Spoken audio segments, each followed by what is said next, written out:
Hello, नमस्कार, राम राम प्यारे साथियों। कैसे हो आप सभी लोग? उम्मीद है कि आप सभी लोग अच्छे होंगे। तो चलिए आज हम साइकोलॉजी की जो मोस्ट इम्पोर्टेंट टॉपिक है उसको करने वाले हैं। कौन सा टॉपिक आज का हमारा? थॉर्नडाइक का सिद्धांत। ठीक है, देखिए अभी तक हम पहले क्या कर चुके हैं, हम लर्निंग क्या होती है उसकी डेफिनेशंस कर चुके हैं, ट्रिक्स के साथ कर चुके हैं, है ना। उसके बाद हमने लर्निंग के जो कर्व और प्लेटू जो हमारे एग्जाम में आते हैं वो हमने कर लिए हैं। अब जो लर्निंग की जो थ्योरी है ना, जो बार बार रिपीट होती है एग्जाम में, वो हम करने वाले हैं। और जो थॉर्नडाइक का जो सिद्धांत है ना, थॉर्नडाइक की थ्योरी, ये तो मोस्ट इंपोर्टेंट थ्योरी है। सारे के सारे इंपोर्टेंट पॉइंट्स मैंने यहाँ पर लिख लिए हैं। जहां पर बच्चे गलती करेंगे मैंने वो पॉइंट भी लिख लिए हैं। जो एग्जाम में बार बार रिपीट हो रखे हैं उन क्वेश्चंस को भी मैंने यहाँ पर नोट्स की फॉर्म में बना लिया है। तो एक एक चीज को हम बिल्कुल डिटेल से देखेंगे, एग्जाम्पल के थ्रू समझेंगे। ठीक है, इसके बाद है ना, अगर आपने ये वीडियो देख ली ना लास्ट तक, आप थॉर्नडाइक का जो सिद्धांत है ना उसमें से एक भी क्वेश्चन गलत नहीं कर पाओगे। ठीक है, तो चलिए करते हैं स्टार्ट। देखिए जो अपने थॉर्नडाइक जी थे, पूरा नाम एल थॉर्नडाइक, या मैं ई की जगह पर कहीं पर आपको एडवर्ड एडवर्ड एल थॉर्नडाइक भी लिखा हुआ मिल सकता है ना, ऐसे भी लिखा हुआ मिल सकता है। जो अपने थॉर्नडाइक जी थे वो कहाँ के थे? अमेरिका के थे। अमेरिका के पशु मनोवैज्ञानिक थे। ये बात ध्यान में रख लेना, ये पशुओं पर क्या करते थे? एक्सपेरिमेंट करते थे, पशु मनोवैज्ञानिक थे। ठीक है, लेकिन इन्होंने क्या कहा कि जैसे जैसे हमारे पशु सीखते हैं ना, जानवर जैसे सीखते हैं, इंसानों की भी सीखने की सेम ही सिचुएशन होती है। इन्होंने सोचा कि पहले जैसे इंसान थे वो भी क्या थे? बंदर ही तो थे ना, जानवर ही थे। ठीक है, तो इन्होंने क्या किया कि जैसे पशु सीखते हैं ना वैसे ही काफी हद तक भी इंसान भी सीखते हैं। तो इन्होंने 1910 में, है ना, 1910 में सबसे पहले सीखने का सिद्धांत प्रस्तावित किया। ठीक है, और उसका नाम ही क्या रखा गया? थॉर्नडाइक का सीखने का सिद्धांत। ठीक है, बहुत सारे इनके नाम रखे गए इनके सिद्धांत के, जो हम यहाँ पर डिटेल से डिस्कस करेंगे। ठीक है, तो दूसरी बात अगर मैं थॉर्नडाइक के बारे में बोलूं, इन्हें अधिगम सिद्धांत का प्रवर्तक बोला जाता है। सबसे पहले ना थॉर्नडाइक के मन में जिज्ञासा पैदा हुई थी कि कोई भी इंसान है वो लर्न कैसे करता है, और उसके ऊपर एक्सपेरिमेंट करके सबसे पहले इन्होंने ही थ्योरी दी थी। उससे पहले बाकी मनोवैज्ञानिक एक्सपेरिमेंट कर रहे थे, लेकिन जो सबसे पहला एक्सपेरिमेंट दिया था वो किन्होंने दिया था? थॉर्नडाइक जी ने दिया था, है ना। सबसे पहले जो थ्योरी दी थी वो किन्होंने दी थी? थॉर्नडाइक जी ने दी थी। इसलिए इनको अधिगम सिद्धांत प्रवर्तक, यानी कि लर्निंग से रिलेटेड जो हमारा प्रिंसिपल बना, लर्निंग से रिलेटेड जो हमारी थ्योरी बनी, वो सबसे पहले किन्होंने दी थी? थॉर्नडाइक जी ने दी थी। तो यही मतलब हुआ ना इसका, अधिगम सिद्धांत प्रवर्तक। जन्मदाता कौन था अधिगम सिद्धांत का? तो वो हमारे कौन थे? थॉर्नडाइक जी थे। ठीक है, अब और इनके बारे में थोड़ा सा देखते हैं। अब एक पॉइंट यहाँ पर नोट करना, जो हमारे थॉर्नडाइक जी थे वो क्या थे? प्रथम शैक्षिक मनोवैज्ञानिक थे। ये पॉइंट ध्यान में रख लेना। थॉर्नडाइक जी कौन से थे? प्रथम शैक्षिक मनोवैज्ञानिक थे। ठीक है, शिक्षा से रिलेटेड इन्होंने सिद्धांत दिया, इसलिए शैक्षिक मनोवैज्ञानिक थे पहले। अगर कहीं पर शैक्षिक नहीं लिखा हुआ मिला, आपको सीधा लिखा मिल जाए प्रथम प्रयोगात्मक प्रयोगात्मक मनोवैज्ञानिक कौन थे, या किन्होंने सबसे पहले प्रयोगात्मक शाला को स्थापित किया, तो वहां पर आपका आंसर बिल्कुल चेंज हो जाएगा। वहां पर आंसर हो जाएगा वुंट। ठीक है, विलियम वुंट। पॉइंट शब्द पकड़ने सीखो। अगर प्रथम शैक्षिक मनोवैज्ञानिक है तो अपने थॉर्नडाइक जी हैं। अगर प्रथम प्रयोगात्मक, जिन्होंने सबसे पहले प्रयोगात्मक शाला स्थापित की, या होंगे हमारे विलियम वुंट थे। ठीक है, या ऐसा क्वेश्चन आ जाए who is known as the father of psychology, तो वो भी हमारे कौन थे? वुंट जी थे। ठीक है, तो आपको आया होगा समझ में यहाँ पर, इसलिए मैंने यहाँ पर शैक्षिक को बिल्कुल अंडरलाइन कर दिया कि शैक्षिक आना चाहिए। शैक्षिक मनोवैज्ञानिक हमारे कौन थे? थॉर्नडाइक जी थे। अब यहाँ पर एजुकेशनल साइकोलॉजी के जो फादर थे वो कौन थे? अपने थॉर्नडाइक थे, क्योंकि मैंने एजुकेशनल शब्द, भाई एजुकेशनल को ध्यान में रख लेना। ठीक है, जो आपके शैक्षिक मनोविज्ञान के जो पिता हैं वो हमारे कौन थे? थॉर्नडाइक जी थे। ये सारे ही इंपोर्टेंट पॉइंट है। उनकी एक बुक थी अपने थॉर्नडाइक जी की, एनिमल इंटेलिजेंस। ठीक है, कौन सी बुक थी आपकी? Animal intelligence. ये 4-5 पॉइंट आपको याद रखने हैं। ठीक है, क्वेश्चन ये भी आया हुआ था कि थॉर्नडाइक ने जो सीखने का सिद्धांत है कौन से ईयर में दिया था, तो 1910 में इन्होंने दिया था। क्लियर है यहाँ तक। अब जो हमारे थॉर्नडाइक जी थे, इनके सिद्धांत को ना अलग अलग नामों से जाना जाता है। कहीं पर कुछ लिखा आ जाता है, कहीं पर कुछ लिखा आ जाता है, तो बच्चे उसमें हो जाते हैं कंफ्यूज। ठीक है, देखिए जो सबसे फेमस नाम है ना थॉर्नडाइक की थ्योरी का, वो तो है अपना प्रयत्न एवं त्रुटि सिद्धांत, इंग्लिश में बोलूं तो ट्रायल एंड एरर मेथड। ठीक है, ये सारी एक ही थ्योरी के नाम है, इतने सारे। ठीक है, लेकिन क्या है, अलग अलग जब आते हैं ना तो बच्चे कंफ्यूज हो जाते हैं कि अच्छा ये सिद्धांत किन्होंने दिया, ये सिद्धांत किन्होंने दिया। देखिए इनकी थ्योरी के अगर ये नाम आ जाए ना तो आपको सीधा थॉर्नडाइक फिल करके आना है। अगर आपको लिखा हुआ मिल जाए प्रयत्न एवं त्रुटि सिद्धांत किन्होंने दिया, ट्रायल एंड एरर इंग्लिश में बोलूं तो, या प्रयास एवं भूल, ठीक है, ये एक ही नाम हो गए। ठीक है, इनको भी ट्रायल एंड एरर ही बोला जाता है। ठीक है, ये अगर लिखा जाए तो थॉर्नडाइक ने, एक नाम हो गया, दो नाम हो गया। तीसरा नाम देखिए इनकी थ्योरी को क्या बोला जाता है, स्टिमुलस रिस्पांस थ्योरी। ठीक है, उद्दीपन अनुक्रिया सिद्धांत। सिर्फ सुनना है, इनको एक्सप्लेन करूंगी ना आपको ऑटोमेटिक समझ में आ जाएगा कि ये नाम क्यों पड़े हैं इनके। स्टिमुलस रिस्पांस थ्योरी लिखा आ जाए या एसआर थ्योरी, सीधा क्या लिखा मिलेगा आपको, एसआर थ्योरी, ऐसे करके भी लिखा हुआ मिल सकता है। ठीक है, तो वो भी हमारे किन्होंने दी थी, थॉर्नडाइक जी ने दी थी। सिर्फ सुन लो, सारा आ जाएगा समझ में, कोई टेंशन की बात नहीं है। संयोजनवाद सिद्धांत लिखा आ जाए, संबंधवाद लिखा आ जाए। ठीक है, तो ये भी हमारा क्या था, थॉर्नडाइक जी का। ठीक है, ये एक ही थ्योरी के नाम है, इतने सारे। इंग्लिश में बोल तो कनेक्शनिज्म। आवर्ती का सिद्धांत लिखा आ जाए, मनोवर्ती का सिद्धांत लिखा आ जाए, इंग्लिश में बोलूं तो लॉ ऑफ एटीट्यूड। ठीक है, लॉ ऑफ एटीट्यूड आ जाए लिखा हुआ, थॉर्नडाइक जी ने दिया। सातवां नाम इनका समरूप तत्व का सिद्धांत, इंग्लिश में आइडेंटिकल एलिमेंट्स। ठीक है, थॉर्नडाइक जी ने दिया। समानता का नियम, समानता के नियम का सिद्धांत किन्होंने दिया, थॉर्नडाइक जी ने दिया। देखिए कितने सारे इनकी थ्योरी के नाम हैं। ठीक है, तो इसमें बच्चे बड़े कंफ्यूज होते थे, क्योंकि देखिए ये नाम तो बच्चों को बड़े ध्यान रहते हैं कि ट्रायल एंड एरर हमारा किन्होंने दिया था, थॉर्नडाइक जी ने दिया था। लेकिन जब नाम बदल बदल के आ जाते हैं ना, एसआर थ्योरी किन्होंने दी थी, या कहीं कहीं पर आपको समरूप तत्वों का सिद्धांत लिखा मिलेगा, संबंधवाद आपको लिखा हुआ मिलेगा। ठीक है, मनोवर्ती का सिद्धांत कौन से मनोवैज्ञानिक ने दिया, तो ये हमारे क्या आ जाएंगे, सारे ही थॉर्नडाइक के थ्योरी के ही नाम हैं। इनको हम यहाँ पर डिटेल से डिस्कस करेंगे कि ये नाम इतने सारे क्यों पड़े हुए हैं। ठीक है, तो चलिए इनको पहले करते हैं हम डिस्कस। ठीक है, देखिए पहली बात, इनकी जो थ्योरी का नाम है प्रयत्न एवं त्रुटि सिद्धांत। नाम को पकड़ना है, नाम से अर्थ आपको समझना है। इसमें क्या करना है, देखिए प्रयत्न एवं त्रुटि सिद्धांत को मैं बता देती हूँ। इन्होंने क्या किया था, एक इनके एक्सपेरिमेंट की मैं बात करूं, ये नाम इन्होंने दिया ही क्यों था। इन्होंने क्या किया था, एक बिल्ली को लिया, बिल्ली को एक पिंजरे में बंद कर दिया। ठीक है, पिंजरे में बंद करके बाहर यहाँ पर दरवाजा था, दरवाजे के बीच में एक कोई लीवर बोल दो, बटन बोल दो, स्विच बोल दो। ठीक है, तो इसमें कंफ्यूज नहीं होना है। स्विच की जगह आपको लीवर मिलेगा, कहीं जगह पर स्विच भी मिल सकता है, बटन भी लिखा हुआ मिल सकता है। वो लगा दिया, कहने का मतलब आप समझ गए ना, एक बटन सा था वो यहाँ पर लगा दिया। ठीक है, बिल्ली बाहर नहीं निकल सकती जब तक ये बटन नहीं खुलेगा। ठीक है, और इसके बाहर, इस पिंजरे के बाहर इन्होंने क्या रख दिया कि मछली रख दी। ठीक है, अब बिल्ली क्या थी, कई दिनों से भूखी रखी। ठीक है, उसको बिल्कुल भूखा रखा गया, फिर उसको पिंजरे में बंद किया गया है। ठीक है, और मछली को रख दिया बाहर। अब बिल्ली थी भूखी थी, उससे रुका नहीं जा रहा, उसको बाहर से स्मेल आ रही मछली की, उसको बिल्ली को ये हो रहा कि मैं कैसे पिंजरे से बाहर निकल जाऊं और मछली को खा लूं।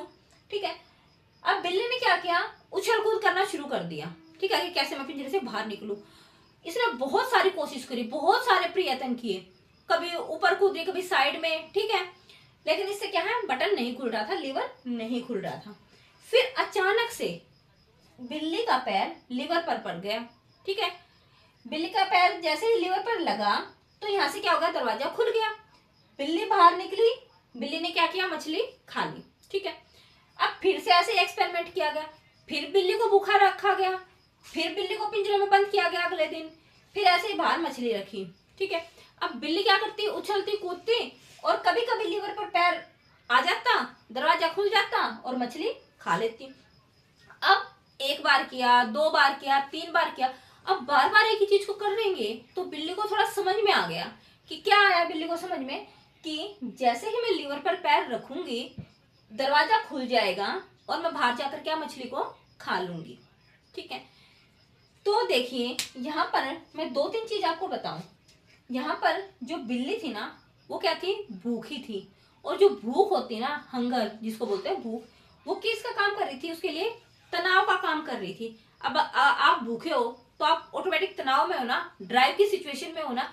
जो ड्राइव था ना वो उससे उछल कूद करवा रहा था, जो भूख थी वो उससे उछल कूद करवा रही थी, ठीक है। तो मैंने यहाँ पर लिखा हुआ है जो भूख थी ना, जो ड्राइव थी, जो बिल्ली की भूख थी, ड्राइव थी, वो इससे क्या करवा रही थी, उछल कूद करवा रही थी। अब बाहर से आ रही उसको स्मेल, ठीक है। आप भूखे हो, आप वैसे ही तनाव में हो, ठीक है, ड्राइव में हो, ऊपर से आपको स्मेल आ रही है खाने की, तो आप क्या करोगे, और ज्यादा उत्तेजित हो जाओगे ना, और ज्यादा मोटिवेट हो जाओगे ना कि एक बार मुझे वहां से खुशबू आ रही ना, वहां से खाना मिल जाए, है ना। तो जो स्मेल थी ना, स्मेल ने इसका कैसा काम किया, मोटिवेशन का काम किया बिल्ली के लिए, है ना। भूखी थी, तनाव उसको पहले ही था, है ना, उछल कूद कर रही थी, ऊपर से बाहर से आ गई स्मेल, और ज्यादा मोटिवेट हो गई कि कैसे भी मिल जाए, चाहे मैं पिंजरे को ही तोड़ दूं, यहाँ से उछल कूद करने लगी भाग भाग के। इसका जो गोल था, उद्देश्य क्या था, मछली को पाना। इसका उद्देश्य क्या था बिल्ली का, मछली को पाना, ठीक है। अब रास्ते में क्या आ रही थी, रुकावट। रुकावट क्या थी, ये लीवर, है ना, ये हमारे रास्ते में क्या थी, रुकावट थी, ठीक है। और फिर बाई चांस इसको सोच समझ के सक्सेस में नहीं मिली है, बाई चांस सक्सेस मिली है इसको, अचानक से सक्सेस मिल गई कि पैर इस पर गिरा और दरवाजा खुल गया। अब यहाँ से क्या हुआ, जब हम एक ही चीज को बार बार प्रयास कर रहे हैं, गलती हो रही है हमसे, है ना, प्रयत्न कर रहे हैं, गलती हो रही है, प्रयत्न कर रहे हैं, गलती हो रही है, ठीक है। एक सिचुएशन के बाद आप क्या करोगे, प्रयास करते करते उस गलती को कम करोगे, है ना। जैसे बिल्ली ने पहले बहुत गलती की, पहले हो सकता है वो 100 बार उछली कूदी हो, तब उससे गेट खुलाओ, लेकिन धीरे धीरे 3 बारी में, 4 बारी में वो प्रयत्न घट गए, 50 बार के प्रयत्न में खुलने लग गया, फिर धीरे धीरे उसको और समझ में आने लग गया, फिर कुछ टाइम के बाद वो क्या हो गया, 1-2 बारी में ही दरवाजे को खोलने लग गई। तो यहाँ से इसका नाम पड़ा कि बार बार बिल्ली क्या कर रही थी, प्रयत्न कर रही थी, प्रयास कर रही थी, गलती कर रही थी, दरवाजा नहीं खुल रहा था, ठीक है। तो यहाँ से इसका नाम पड़ गया प्रयत्न एवं त्रुटि सिद्धांत, ये ट्रायल एंड एरर मेथड, ठीक है। आई है बात समझे, जो मेन फेमस नाम है वो यही है अपनी थॉर्नडाइक की थ्योरी का, ट्रायल एंड एरर मेथड, या इसको बोल दूं प्रयास करते गई और भूल करती गई। भूल का मतलब गलती हो गया ना एक तरीके से, त्रुटि लगा लो, भूल लगा लो, गलती लगा लो, ठीक है। तो ये नाम तो आपको आ गया होगा समझ में, ठीक है। उसके बाद यहाँ पर जो थर्ड नाम है आपका स्टिमुलस रिस्पॉन्स थ्योरी। अब एक शब्द बड़े ध्यान से समझना, ये ना इंटरेस्टिंग शब्द भी है, ये ना बड़ा इंटरेस्टिंग सा वर्ड है ये। मैंने लिखा स्टिमुलस रिस्पॉन्स थ्योरी, उद्दीपन अनुक्रिया सिद्धांत। अब आप बोलोगे उद्दीपन क्या होता है, रिस्पॉन्स तो आपको पता है, आप किसी चीज के लिए रिस्पॉन्स करते हो, है ना। मैं आपसे कोई क्वेश्चन पूछूं, आप उस रिस्पॉन्स करोगे, मेरे को आंसर दोगे, है ना, किसी भी चीज का रिस्पॉन्स आप कर सकते हो। लेकिन स्टिमुलस क्या वर्ड हुआ, देखिए इसको हम बिल्कुल ना आराम से समझेंगे। स्टिमुलस क्या होता है, anything that causes to response, कोई भी ऐसी चीज जिसके लिए आप रिस्पॉन्स करते हो। अब आपको ऐसे समझ में नहीं आएगा, बिल्कुल इजी वे में समझाती हूँ। देखिए यहाँ पर जो आपकी मछली थी ना, वो हमारा स्टिमुलस का काम कर रही थी। मछली किसका काम कर रही थी, स्टिमुलस का काम कर रही थी, क्योंकि मैंने डेफिनेशन ही क्या दी, कोई भी ऐसी चीज जो जिसके लिए हम रिस्पॉन्स करें। मान लीजिए आपके पास क्या है, गर्म बोतल है, ठीक है, गर्म बोतल है इधर हाथ में, आपने क्या किया, उसको हाथ लगा दिया, आपका रिस्पॉन्स क्या होगा, पीछे हाथ धक्का आएगा ना आपका हाथ का, हाथ लगाते ऐसे करोगे अपने हाथ को। तो जो यहाँ पर बोतल थी, क्या चीज, एनीथिंग में क्या आई, बोतल, बोतल थी वह क्या थी, गर्म थी, तो यहाँ पर बोतल जो है उस स्टिमुलस का काम करेगी। क्लियर है। और 1-2 एग्जांपल दे देती हूँ, ठीक है। अब कूड़ा है, आपने देखा होगा कूड़ा जो कचरा होता है, आप वहां से गुजरो, वहां पे गुजरोगे आपको स्मेल आएगी गंदी सी, आप ऐसे नाक को बंद कर लोगे, है ना। अब ये रिस्पॉन्स क्यों हुआ, आपका हाथ तो नीचे था, एकदम से आपने रिस्पॉन्स क्यों किया नाक के पास हाथ ले जाने का? क्योंकि कूड़े में से आपको स्मेल आ रही थी। तो यहाँ पर कौन सी चीज से स्मेल आ रही थी, किसके लिए आपने रिस्पॉन्स किया? कूड़े से ही तो आपने रिस्पॉन्स किया ना, कूड़े की स्मेल से ही तो आपने रिस्पॉन्स किया ना। तो जो कूड़ा, एनीथिंग क्या हुई वहां पर, कूड़ा, कूड़ा था ना, उसको देख के आपने क्या किया, रिस्पॉन्स किया। तो जो कूड़ा था वो क्या हुआ, आपका स्टाइमुलस का यहाँ पर काम करेगा। कोई भी ऐसी चीज जिससे आप रिस्पॉन्स करो, ठीक है। अब और एक अच्छा सा एग्जांपल ले लेते हैं। अभी वैलेंटाइन डे आने वाला है, ठीक है। आपने कोई लड़की देखी, एक लड़के ने एक लड़की देखी, ठीक है, वो उसको वो लगी अच्छी, ठीक है। तो उसके मन में आगे ख्याल कि ठीक है मैं इसको फ्लावर दूंगा, ये करूंगा, वो करूंगा। आप फ्लावर लेके उसके पास गए, तो जो आप फ्लावर लेके गए, आपने रिस्पॉन्स किया, किसको देख के किया, लड़की को। तो लड़की वहां पर क्या काम करेगी, स्टाइमुलस का काम करेगी। क्लियर है बात? वो कोई भी चीज जिससे आप रिस्पॉन्स करो। आपने देखा होगा सूरजमुखी के जो फूल होते हैं, है ना, वो जैसे ही सूरज की रोशनी फूलों पर पड़ती है तो क्या हो जाते हैं, एकदम से खिल जाते हैं ना। क्यों खिलते हैं सूरजमुखी के फूल, क्यों खिलते हैं? सूरज की वजह से खिलते हैं ना, ठीक है। तो यहाँ पर स्टाइमुलस का काम किसने किया, किसकी वजह से, कौन सी ऐसी चीज थी जिसकी वजह से रिस्पॉन्स हुआ फूलों का? सूरज था, ठीक है। तो वहां पर जो सूरज होगा, सन होगा, वो किसका काम करेगा, स्टाइमुलस का काम करेगा। कोई भी ऐसी चीज आपके वातावरण में, एटमॉस्फेयर में कोई भी ऐसी चीज लगा लो जिसके लिए आप रिस्पॉन्स कर रहे हो, वो सारी हमारे क्या काउंट होंगे, स्टाइमुलस काउंट होंगी। अब यहाँ पर बिल्ली है, बिल्ली को क्या आ रही है, मछली की गंध आ रही है। बिल्ली के लिए यहाँ पर स्टाइमुलस का काम कौन कर रहा है, मछली कर रही है ना। वो इतनी उछल कूद क्यों कर रही है, मछली के लिए तो कर रही है ना। उसका इतना सारा रिस्पॉन्स किस वजह से है, मछली के लिए है। आई है बात समझे? तो ये क्वेश्चन आया हुआ है कि थॉर्नडाइक की थ्योरी में उद्दीपन का कार्य किसने किया था, तो हमारी मछली ने किया था। आई है बात समझ में? आप यहाँ पर मैं एक बात और बताऊं, मैंने क्वेश्चन और देखा था कहीं पर, ये मछली है, ये कृत्रिम उद्दीपन है या आपका प्राकृतिक उद्दीपन है, ये आया हुआ है ये क्वेश्चन, ठीक है, मैंने कहीं देखा था। तो यहाँ पर जो मछली है ना, वो आपका क्या, प्राकृतिक उद्दीपन है, ठीक है। मछली मैनमेड थोड़ी है ना, है जो भी आपकी भूख, प्यास, ये सबसे जो रिलेटेड होगी ना, कामुकता, ये सब किस में आते हैं, आपके प्राकृतिक उद्दीपक में आते हैं, ठीक है। तो जो मछली है, मछली इंसान ने थोड़ी ना बनाई है, वो क्या है, भगवान की बनी हुई प्रकृति की देन है। तो यहाँ पर जो मछली है वो आपकी क्या है, प्राकृतिक उद्दीपक है, प्राकृतिक उद्दीपक का काम करेगी। बाकी आपको जैसे ही पावलोव की थ्योरी करोगे ना, आपको और अच्छे से क्लियर हो जाएगा, ठीक है। तो यहाँ तक मेरे ख्याल से आपको आई होंगी बात समझ में। कई सारे यहाँ पर क्वेश्चन कवर हो चुके हैं, ठीक है। क्या प्रयत्न एवं त्रुटि सिद्धांत क्यों पढ़ा, बिल्ली ने बहुत सारे प्रयत्न किए थे, ठीक है, बार बार गलती कर रही थी, प्रयत्न कर रही थी। स्टाइमुलस रिस्पॉन्स थ्योरी क्यों पढ़ा, बिल्ली है ना, मछली, मछली क्या थी यहाँ पर, स्टाइमुलस का काम कर रही थी, है ना, उद्दीपन का काम कर रही थी। तो स्टाइमुलस, ये उद्दीपन यहाँ पर हो गया एस, और रिस्पॉन्स कर रही थी इसको देख के आर, एस आर थ्योरी बन गई। स्टाइमुलस को देख के रिस्पॉन्स करना बन गई S R theory. Short form में स्टाइमुलस का एस उठाया, रिस्पॉन्स का आर उठाया, शॉर्ट फॉर्म बना दी एस आर थ्योरी। ये जो स्टाइमुलस है ना, इसकी जगह पर ना आपको कहीं कहीं पर स्टाइमली भी लिखा हुआ मिल सकता है। एक ही बात है, ये कंफ्यूज मत हो ना, ये सिंगुलर है, ये प्लूरल है, ठीक है।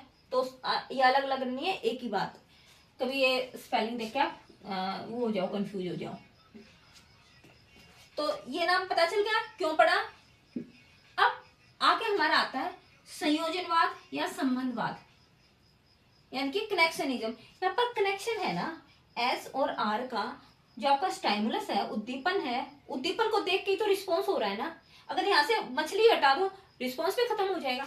तो उद्दीपन का और जो आप प्रतिक्रिया कर रहे हो, रिएक्ट जो आप कर रहे हो, रिस्पॉन्स जो आप दे रहे हो, इनका संबंध है ना, कनेक्शन है ना।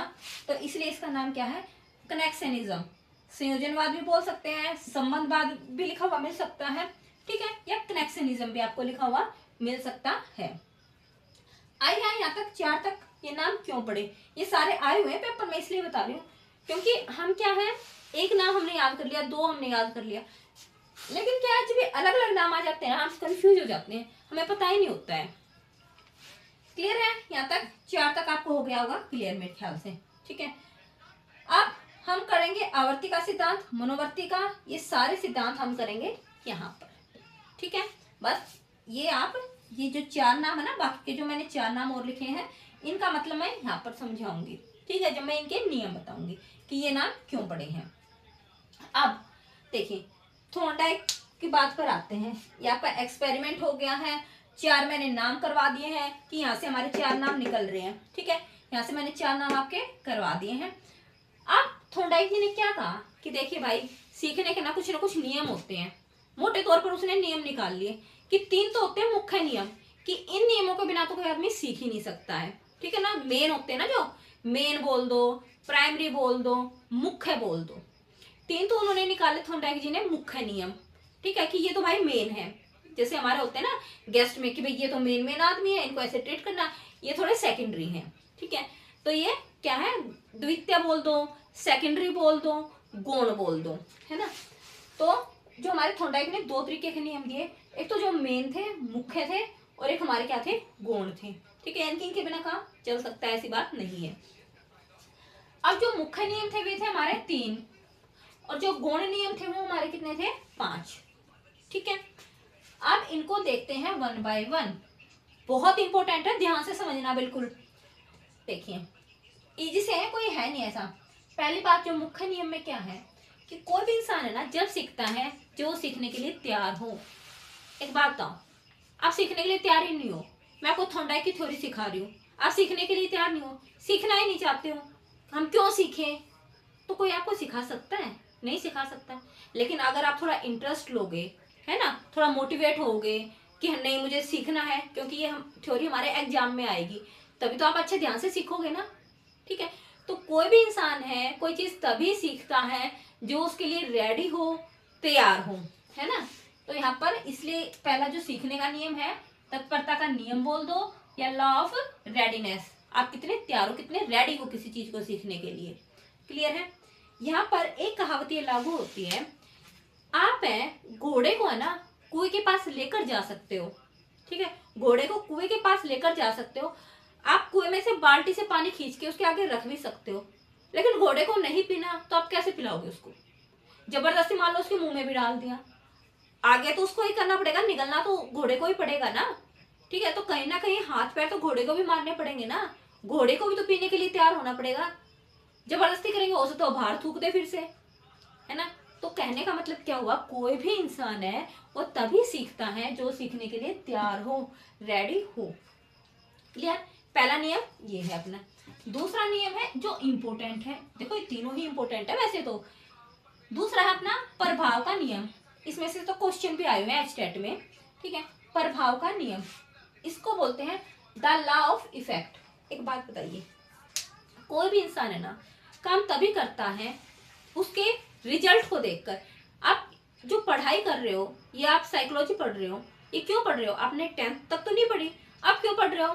ताकि आपके टेस्ट क्लियर हो जाए, इसलिए ही तो पढ़ रहे हो ना। आप रिजल्ट को देख के कर रहे हो ना, इसका प्रभाव आप पे क्या पड़ेगा, इसीलिए कर रहे हो ना। इसका प्रभाव ये पड़ेगा आपके जीवन पर कि आपका टेस्ट क्लियर होगा और आप टीचर की वैकेंसी में आके सिलेक्ट हो जाओगे, है ना। तो सेकंड नियम क्या कहता है कि हम है ना कोई भी काम उस चीज को देख के करते हैं जैसा उसका प्रभाव हमारे ऊपर पड़ता है। अगर किसी चीज का प्रभाव हमारे ऊपर अच्छा पड़ता है, संतोषजनक पड़ता है, पॉजिटिव पड़ता है, तो हम उस काम को और ज्यादा मोटिवेशन के साथ करेंगे। आपका सपोज करो अभी टेस्ट क्लियर हो जाए, है ना, टेट मान लो आपका क्लियर हो जाए, तो आप अगली तैयारी और मोटिवेशन के साथ करोगे। लेकिन बाय चांस किसी बच्चे का अगर रह जाता है तो क्या होगा, थोड़ा सा डिमोटिवेट हो जाएगा कुछ टाइम के लिए, है ना। उसको क्या होगा, थोड़ा सा डिमोटिवेशन फील होगा।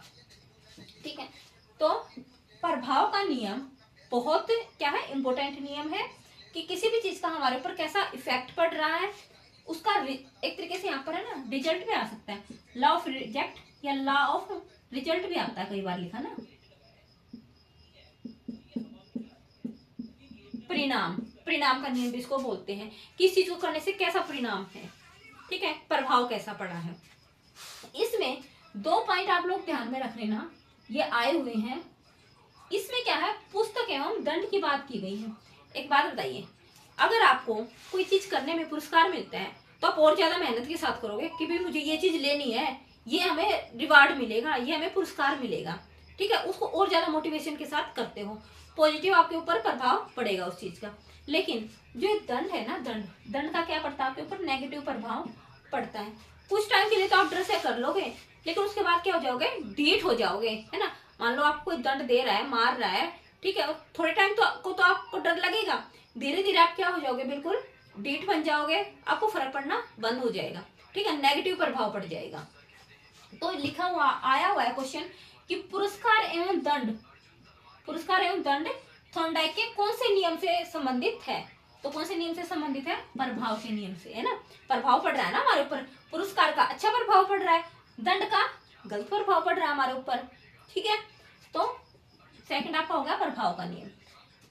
थर्ड आपका होगा अभ्यास का नियम, law of practice. Law of practice क्या कहता है, देखिए आप एक चीज को ना कई बार रिपीट करते चले जाओ, एक ही चीज को बार बार, आपको ऑटोमेटिक लर्न नहीं हो जाएगी, वो चीज याद नहीं हो जाएगी, है ना।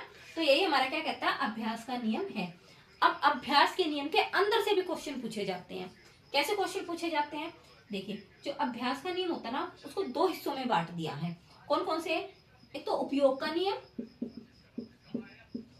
एक आपका होगा अनुपयोग का नियम, है ना। एक आपका क्या होगा, अनुपयोग का नियम। एक बात बताइए, जिस चीज की, जो चीज आपके यूज में है, आपके बार बार काम आ रही है, उसकी ऑटोमेटिक क्या है, प्रैक्टिस नहीं होती रहती है ना। जो चीज आपके यूज में है उसकी आपके बार बार प्रैक्टिस होती रहेगी, वो चीज आपको ऑलरेडी ज्यादा लर्न रहेगी, है ना। और जो चीज आपने एक बार पढ़ी वो आपके यूज में नहीं हुई, तो क्या होगी, ऑटोमेटिक हम उसको भूलते चले जाएंगे। अब देखिए बहुत सारे बच्चे ना ऐसे मिलेंगे कि जिनको ना NR भी भूल चुके होंगे, क्या भी भूल चुके होंगे, है ना। छोटे बच्चों को याद रहेगी, बड़े भूल जाते हैं कई बार, क्यों, क्योंकि अभी वो आपको यूज में नहीं रही, है ना। बिल्कुल सीरीज से अगर सुनने लग जाए ना, तो बहुत सारे बच्चे भूल जाते हैं बड़े होकर, क्यों, क्योंकि अब आपको यूज में नहीं रही।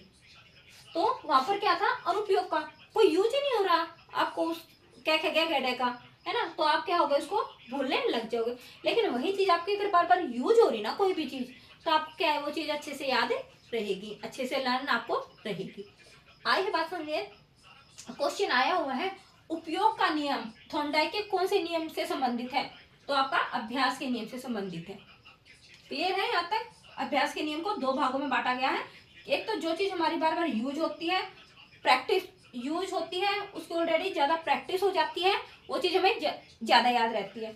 जो चीज हमारे यूज में नहीं होती है, डिसयूज होती है, उसकी प्रैक्टिस कम होती है, उस चीज को हम धीरे धीरे भूल जाते हैं।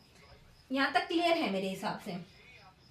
हमने थॉर्नडाइक के मुख्य नियम कर लिए हैं, प्राइमरी नियम कर लिए हैं। कितने बताए थे, 3 बताए थे। पहला आपका तत्परता का नियम, दूसरा आपका प्रभाव का नियम, तीसरा आपका अभ्यास का नियम। अब सेकंड जो आपका प्रभाव का नियम था, उसमें भी मैंने 2 मेन पॉइंट बताए हैं। पुरस्कार एवं दंड कौन से नियम में है, प्रभाव के नियम में है ना। पुरस्कार और दंड का प्रभाव पड़ता है ना हमारे ऊपर, यहाँ से क्वेश्चन आए हुए हैं। और अभ्यास के नियम में 2 पॉइंट मैंने बताए हैं, उपयोग का नियम और अनुपयोग का नियम, है ना। जिसकी हम बार बार प्रैक्टिस करते हैं, उपयोग में है कोई चीज, ऑटोमेटिक ज्यादा प्रैक्टिस होगी। जो हमारे यूज में ही नहीं है, उसकी हम प्रैक्टिस छोड़ देते हैं, हम वो चीज धीरे धीरे करके भूल जाते हैं। यहाँ तक मेरे ख्याल से आपको आ गया होगा समझ में, ठीक है। अब चलते हैं हम आगे, इसको फिर से ना एक बार क्विक रिवीजन कर लेंगे, ठीक है। तो अब हम चलते हैं यहाँ पर, ये आप तीनों पॉइंट ध्यान में रखना। अब ये हमारे हैं सेकेंडरी, गौण भी इसको बोल देते हैं, द्वितीयक बोल दो, कुछ भी बोल दो, ठीक है। द्वितीय नियम, गौण नियम, सेकेंडरी नियम, ये हमारे थॉर्नडाइक जी ने मैंने बताए हैं 5। ध्यान से समझना, इन्हीं के नाम पर, यहाँ पर इनकी थ्योरी का भी कई बार ये नाम आ जाता है यहाँ पर। अब 4 नाम हम सीखेंगे यहाँ से थॉर्नडाइक की थ्योरी के, ठीक है। तो देखिए पहला जो नियम दिया थॉर्नडाइक जी ने, बहु प्रतिक्रिया का सिद्धांत बोला है, लॉ ऑफ मल्टीपल रिस्पॉन्स। अब देखिए यहाँ पर जो बिल्ली है, कोई भी चीज सीखने के लिए मल्टीपल रिस्पॉन्स कर रही थी ना। ऐसा तो नहीं है सिंगल रिस्पॉन्स नहीं किया उसने, कि एक बार सीधी गई, दरवाजे पर पैर रखा, दरवाजा खुल गया, ऐसा नहीं हुआ ना। उसने क्या, बहुत सारे रिस्पॉन्स किए, बहुत सारे प्रतिक्रिया की, है ना, तब जाकर ये खुला। ऐसे ही हम भी, अगर इंसान भी अगर कोई चीज सीखते हैं, अब छोटे बच्चे को देखना, हम उसको 1 2 3 सिखाएंगे, एक बार में नहीं सीखेगा, बल्कि बहुत सारे ट्रायल के बाद सीखेगा, बहुत सारे रिस्पॉन्स के बाद सीखेगा। कहीं कहीं पर कुछ कुछ गलती करेगा, उसको अवॉइड हम करेंगे, फिर सिखाएंगे, है ना। तो इन्होंने क्या कहा है थॉर्नडाइक जी ने, कोई भी जो हम चीज सीखते हैं वो हम एक बार में नहीं सीख पाते, बल्कि मल्टीपल रिस्पॉन्स से सीखते हैं। ठीक है, बहु प्रतिक्रिया से सीखते हैं। आइए बात समझिए। तो पहला तो नियम हमारा हो गया बहु प्रतिक्रिया का नियम, यानी कि कोई भी एक चीज है उसको सीखने के लिए हमें बार बार क्या करनी पड़ेगी, रिस्पॉन्स करनी पड़ेगी, बार बार प्रतिक्रिया देनी पड़ेगी, है ना, एक ही चीज को सीखने के लिए। आइए बात समझिए। दूसरा है आपका आंशिक क्रिया का नियम, यानी कि लॉ ऑफ पार्शियल एक्शन। नाम को पकड़ो, नाम के अर्थ को समझ लो, सब कुछ आ गया समझ में। यहाँ पर भी मैंने बहु का मतलब बहुत ज्यादा प्रतिक्रिया यानी कि रिस्पॉन्स, आपको कोई चीज सीखने के लिए बहुत ज्यादा रिस्पॉन्स करने हैं। सेकंड मैंने बोला आंशिक क्रिया का नियम, law of partial action. Partial क्या होता है, थोड़ा थोड़ा। अगर हमें सीखना है, एक बात बताओ, आपको मैं एक बार में पूरी साइकोलॉजी सिखा दूं, आप सीख पाओगे? नहीं सीख पाओगे। बल्कि आप कैसे सीखोगे, थोड़े थोड़े टुकड़ों में सीखोगे, है ना। एक बार में अगर आपको कोई चीज समझाने लग जाए तो आपके दिमाग के ऊपर से जाएगी सारी चीज, अगर एक बार में समझाई तो। अगर आपको छोटे छोटे टुकड़ों में वो चीज समझाई जाए, सिखाई जाए, तो आपको अच्छे से लर्न होगी। तो वही बात इन्होंने कही अपनी थॉर्नडाइक जी ने कि हमें सीखते हुए पार्शियल एक्शन, आंशिक क्रिया का नियम अपनाना चाहिए, छोटे छोटे टुकड़ों में हमें सीखना चाहिए। इससे क्या होगा, इंटरेस्ट भी बना रहेगा पढ़ने में, और वो चीज हमें अच्छे से लर्न भी हो जाएगी। थर्ड आपका आत्मीकरण का नियम, लॉ ऑफ एसिमिलेशन। ठीक है, एक बात बताओ, लॉ ऑफ एसिमिलेशन क्या कहता है, हमें ज्ञात से अज्ञात की तरफ बढ़ना है। क्या करना है, ज्ञात से अज्ञात की तरफ बढ़ना है। पहले आपको थोड़ा बहुत उस चीज के बारे में नॉलेज होनी चाहिए, फिर तभी हम आपको धीरे धीरे एक एक करके 1 बाय 1 आगे बढ़ते जाएंगे।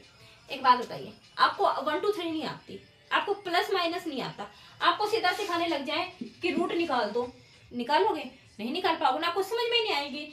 आपको ये भी समझ में नहीं आएगा कि लिखा हुआ क्या है। सोच करो, यहाँ पर 9 लिखा है, अगर आपको काउंटिंग ही नहीं आती, गिनती ही नहीं आती, तो आपको क्या समझ में आएगा, कुछ भी समझ में नहीं आएगा। तो पहले इसीलिए बच्चे को क्या करते हैं, स्टेप बाय स्टेप सिखाते हैं, काउंटिंग सिखाते हैं, फिर प्लस माइनस सिखाते हैं, फिर क्या करते हैं, धीरे धीरे उनको मल्टीप्लाई करना सिखाते हैं, फिर आगे जाके उनको क्या करते हैं, वर्क करना सिखाते हैं, है ना, रूट करना सिखाते हैं। तो हमें क्या करना चाहिए, हमेशा जो चीज हमें आती है उससे, आती हुई चीज से धीरे धीरे हमें ऊपर की तरफ बढ़ना चाहिए। एग्जाम्पल के थ्रू देखो, अगर आपको पहले से साइकिल चलानी आती है ना, साइकिल चलाने के बाद आप ना स्कूटी बहुत इजीली सीख पाओगे। ठीक है, क्योंकि आपको क्या है, वो हैंडल वगैरह को मैनेज करने में आसानी हो जाएगी स्कूटी पे। अगर आपने साइकिल अच्छे से सीखी है, आपको पता होगा बैलेंस कैसे बनाना है, कैसे मुझे रोड पर चलानी है साइकिल, तो वैसे ही सेम सिचुएशन आपकी क्या हो जाएगी स्कूटी के साथ। बस थोड़ा सा आगे ही तो बढ़ना है, पहले नॉलेज से थोड़ा सा आगे बढ़ना है, थोड़ा रेस पर ध्यान देना है। ठीक है, अब आपने स्कूटी चलानी सीख ली, उसके बाद गाड़ी चलाना आसान हो जाता है। ठीक है, क्योंकि आपको क्या बहुत सारी चीजें आ गई हैं कि आपको रोड पर कैसे चलानी है, कैसे रोकनी है, कई सारी चीजें आपकी पहले नॉलेज की गाड़ी चलाने में काम आ जाएगी। ठीक है, तो ये हमारा आत्मीकरण का नियम कहता है कि हमें स्टेप बाय स्टेप चलना है। पहले आपको जो आता है, जो आपको ज्ञात है, जिस चीज की आपको नॉलेज है, वो पकड़ो, फिर थोड़ा थोड़ा ऊपर की तरफ नई नॉलेज लो, फिर वहां तक आ गया, फिर और नई नॉलेज लो। ऐसे नहीं है कि बिना हाथ पैर के कुछ भी आप सोचने समझने लग जाओ, वो आपको समझ में नहीं आएगा। ठीक है, तो ये आ गया होगा मेरे ख्याल से आत्मीकरण का नियम। ठीक है, इसमें हमें क्या करना है, जो आपकी प्रीवियस नॉलेज है ना, पहले की जो नॉलेज है, प्रीरियर लिख दो, प्रीवियस लिख दो, है ना, प्रियर लिखा भी मिलता है। प्रियर नॉलेज से हमें क्या करना है, न्यू नॉलेज की तरफ बढ़ना है। ठीक है, तो ये हमारा होता है आत्मीकरण का नियम, लॉ ऑफ एसिमिलेशन। अब अगला देखते हैं, मनोवर्ती या अभिवर्ती का नियम बोल दो, लॉ ऑफ एटीट्यूड। बड़ा आसान सा है, कोई टेंशन नहीं है इसमें। आपका जैसा एटीट्यूड होगा ना, आप वैसा ही सीखोगे। ठीक है, अगर आपका एटीट्यूड ऐसा है, आपने कोई चीज देखी, नहीं ये मुझे समझ में ही नहीं आएगी, आपका एटीट्यूड ही ऐसा हो गया।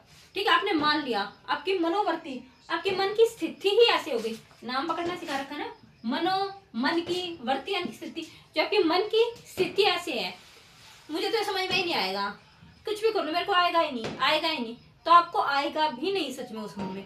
लेकिन अगर आपका एटीट्यूड ऐसा है ना कि नहीं मैं इसको सीख के रहूंगा, मुझे सीखना है, अगर मैं सीखूंगा, प्रैक्टिस करूंगा, मुझे आ जाएगा समझ में, तो आपको वो चीज इजीली समझ में आ जाएगी। ठीक है, तो आपका जैसा एटीट्यूड होगा वैसा ही आप क्या करोगे, उस चीज को सीख पाओगे।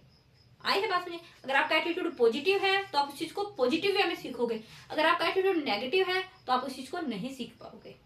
जैसे मान लीजिए आपकी टेट की मैं एग्जांपल ले लूं, अगर आपके मन में ये है ना कि नहीं मैं प्रैक्टिस करूंगा, पॉजिटिव रहूंगा, अच्छे से कर पाऊंगा, ठीक है, बस मुझे तैयारी तो करनी है, मेहनत करनी है, तो आप कर पाओगे। लेकिन अगर आपका एटीट्यूड ऐसा है ना, नहीं यार अब तो टाइम बहुत थोड़ा बच गया, अब तो हम क्या ही पढ़ पाएंगे, तो होगा ही नहीं। ठीक है, तो एटीट्यूड बहुत कुछ डिपेंड करता है ना, हमारे मन की स्थिति, हमारी मनोवृत्ति, इसीलिए इसका नाम मनोवृत्ति का सिद्धांत, मनोवृत्ति का सिद्धांत भी इसको बोला गया है। यहाँ से नाम उठाए गए हैं। मनोवृत्ति बोल दो, अभिवर्ती बोल दो, बोला है ना मैंने, मनोवृत्ति बोल दो, यहाँ पर लॉ ऑफ एटीट्यूड, अभिवर्ती बोल दो, है ना, अभिवर्ती। ठीक है, हो गए 6 ना। अब हम चलते हैं आगे। जो 5th है हमारा, इस पे ध्यान देना आप लोग ना, एक शब्द का ध्यान देना, एक शब्द से आपका आंसर बिल्कुल चेंज हो जाएगा, एक शब्द से आपका आंसर अलग हो जाएगा। लॉ ऑफ एसोसिएशन शिफ्टिंग, ठीक है, सहचारी स्थान परिवर्तन। क्या बोला मैंने?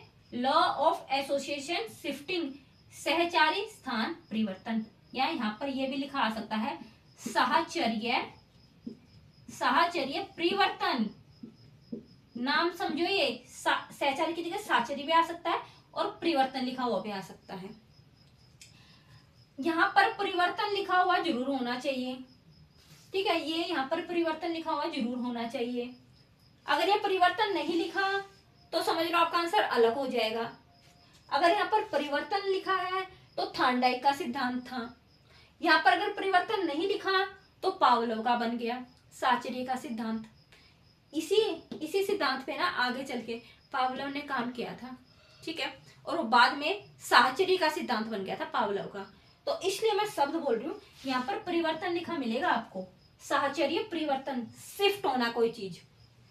अब आते हैं इसके मीनिंग पर, आ जाते हैं एक्चुअल में ये चीज है क्या। देखिए, नाम पकड़ना है आपको, लॉ ऑफ एसोसिएशन शिफ्टिंग, यानी कि कोई चीज एसोसिएट तो होगी, कोई चीज संबंधित तो होगी, लेकिन वो क्या हो जाएगी, शिफ्ट हो जाएगी कहीं और। कैसे? देखिए, मान लीजिए आपका कोई भाई है, ठीक है, वो कहीं और रहता है, दूसरे देश में रहता है। आप पार्क में जा रखे हो, आपने वैसा ही लड़का देखा उधर, ठीक है, अब जो आपका स्टाइमलेस था, जिसके लिए आप रिस्पॉन्स कर रहे हो, वो तो पार्क वाला लड़का है ना, लेकिन आपको उसको देख के किसकी याद आई? अपने भाई की याद आई।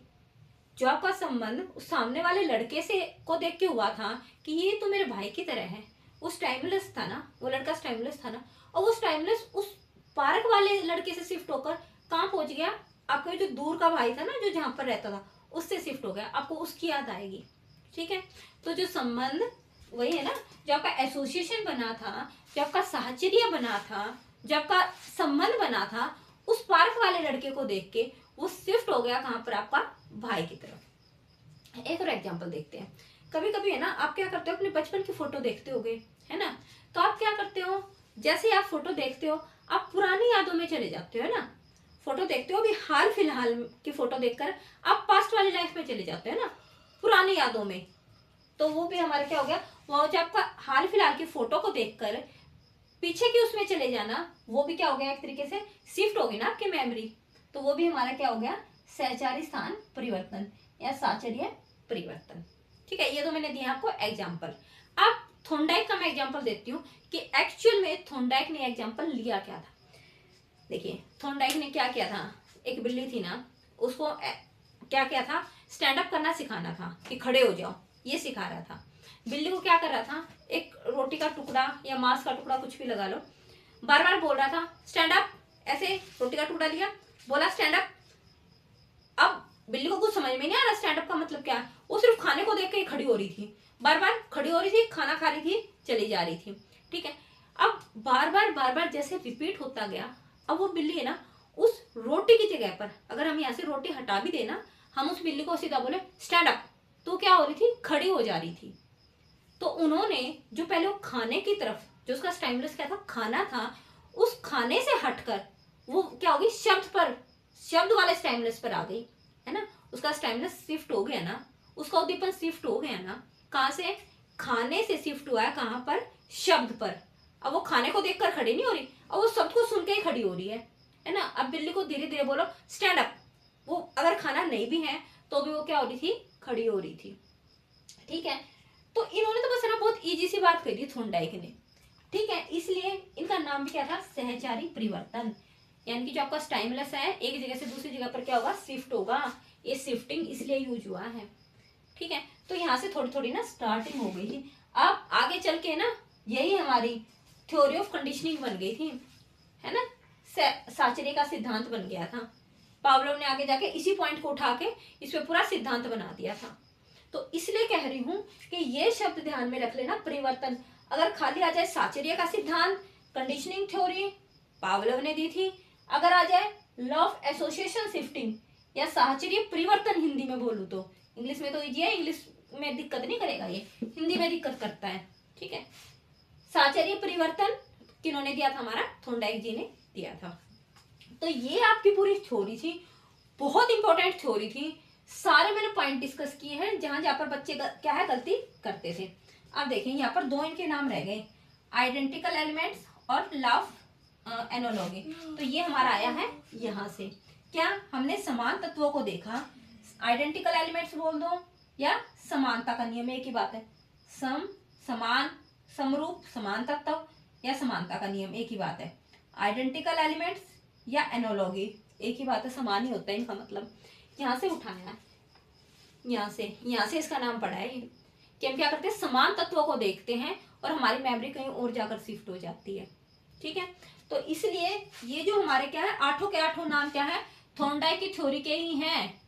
कंफ्यूज नहीं होना है आपको, आठों में से कोई भी नाम आ जाए, सीधा आपको थॉर्नडाइक लिख के आना है। इस पॉइंट पर ध्यान देना है, परिवर्तन पर ध्यान देना है, इन छोटे छोटे पॉइंट्स का आपको ध्यान देना हर एक चीज का। ठीक है, नियम पूछे जाते हैं, मुख्य नियम कितने थे, 3। ये क्वेश्चन बहुत इंपॉर्टेंट है। यहाँ से जो गुण थे अपने वो कितने थे, 5 नियम थे।